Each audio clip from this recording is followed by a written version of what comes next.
We're here this morning to interview Sheriff Tim Rodenberg and talk a little bit about the Ohio Police and Fire Olympic Games that will be coming to our community in the next few weeks.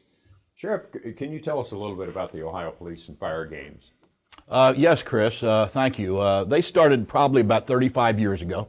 It's my understanding they first started in Columbus, Ohio. A group of police officers got together and decided to put the games together, sort of on an Olympic format, to bring officers together and participate and compete. And from there it grew over the last 35 years. For about the first 30 years, it was called the Police Olympics. And it was about 5 years ago or so they changed it to the Ohio Police and Fire Games to include both the fire services, EMS, and just within the last few years they've added military, both active duty, retired, reserve, honorably discharged. So it's opened up to fire, police, EMS, and military. Interesting. How many participants would you anticipate, and from how broad an area?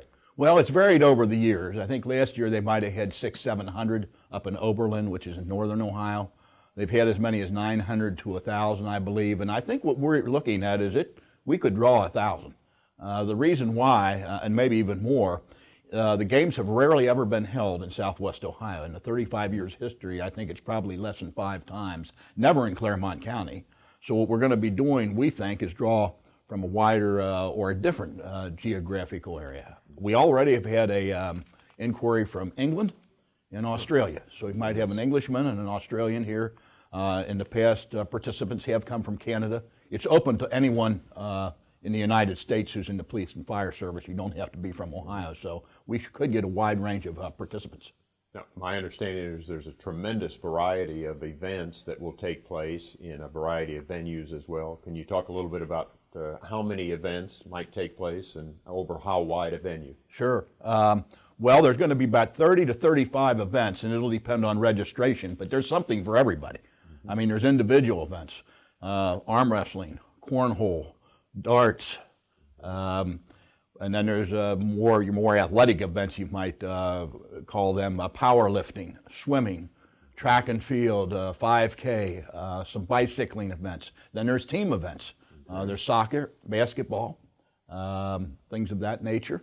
And then they are going to be spread out throughout the county. We have to have different venues, obviously. Swimming is going to be, for example, in New Richmond High School. Some of the competitions, we're going to have karate and judo and taekwondo. That's going to be at Milford High School. Okay. And obviously the track and field, tennis is going to have to be outside. We've got a venue for that. Almost all the venues are in Clermont County, except for 2 or 3 of them we had to find facilities outside the county, but they're not far away. They're in Anderson Township, right off of 471 or 275. And for the benefit of our viewers, the dates and times that the events will take place? Well, it's going to start, actually registration for the participants who will be participating on Sunday, June 8th, will be the day before, June 7th. But the games do not officially start until June 8th. And then they will continue until Friday, June 13th. And there'll be different events every day at various venues. And on June 8th, the first day of the games, we're going to have an opening ceremony at Eastgate Mall involving some fire and EMS trucks. Hopefully get a whole lot of people together around 5 o'clock on Sunday, June 8th. Okay. And I know you want to encourage the public to attend as many of these events as possible. How can folks find out what events will take place where? Well, there's 2 ways. First of all, they can call our office. We have a website. We're going to have things on our office website and on our Facebook, Clermont County Sheriff. The second thing is there is a website for the Ohio Police and Fire Games. All you have to do is get on the internet, put in your search engine, Ohio Police and Fire Games. They'll have a list of events, and it'll indicate where they are. There's also a command post that's going to be set up on the first floor of the Holiday Inn Eastgate, and that will be open at 6 a.m. every morning, so anyone who wants to find out about the games, ask some questions, maybe buy some things, T-shirts or what have you, that'll be in the Holiday Inn starting on actually Saturday night, June 7th. Okay. Well, this event has such enormous significance. Can you tell us a little bit how Clermont County was fortunate enough to be selected to host the games this year? Well, that was my idea, and unfortunately my staff has not been particularly happy with me a few times because of that. I heard they were looking for a host. When I went to Oberlin last year, when I went up there to compete, I don't know if I got talking to one of the directors or whatever, but we were talking about it, and I volunteered us. When I say us, I mean them. I mean the rest of my staff. And they looked at us. We met with them a time or two, and they decided the venue was good. They'd never been down here before, and they thought it might be a good idea. So they selected us for this year's host agency, you might say, or county for the games. Well, I understand you and some members of your staff have participated in prior years' games. Are there some funny and interesting stories that have occurred in these games that you might want to share? Yes, we've had quite a good success. Some of our deputies have, mainly I think in the powerlifting events it seems like, but they've won gold medals in those events over the years. And last year I was encouraged to participate at age 64. And I had a trainer, one of my deputies, Tony Dufresne, who is a personal trainer, and he trained me for about a year.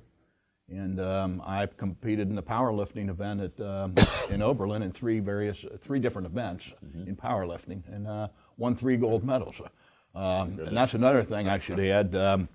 There's something here for everyone in all ages.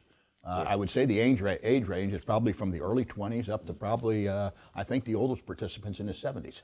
And he's a power lifter, so it doesn't matter how old you are, you can compete. And they do break down many of the events by age and gender. So if you're at 60, you're not going to be competing against someone in most events who are 20. There are some that are across the board, but many of them are broken down by age and gender categories. People would probably be surprised, but I think given the number of participants, the number of venues, the duration of these games, there's an enormous economic benefit for our community. Could you speak a little bit to what that economic impact might be for our area? Well, certainly. There's some donations coming in, obviously, to the games, and because of that, we will get some of that for local charities. And as well as that, though, all the participants coming in. Participants with their families, perhaps, staying in some of the hotels. The host hotel is a Holiday Inn Eastgate. I believe the Hampton is also one of the hotels that's going to be used. And, all the money that might be spent while they're here for lodging, food, souvenirs, whatever else they might want to pick up in the area. It's going to bring a lot of people into the county over that 6-7 day period. Well, we're most appreciative of your efforts to bring the Ohio Police and Fire Olympics to Clermont County, and we look forward really to the significant impact of this event and the economic ripple effect throughout our community. So, Sheriff Rodenberg, thank you so much for your time and your efforts and energy in putting this together. Thank you, and I want to say one last thing. I would be remiss if I didn't congratulate my staff or acknowledge them, Jim Maloney and Mary Gregory, on our staff, because they're the ones who have done all the work. I've just sort of sat back with my feet crossed and saying this isn't hard at all, but they give me a glare, and I appreciate their efforts, and they've done it right, and I think it's going to be a top-notch event for the county. Our thanks to Jim and Mary and the sheriff's staff and all of our volunteers who will be helping and supporting and contributing to the success of this event. Thank you so much. Thank you for having me here today.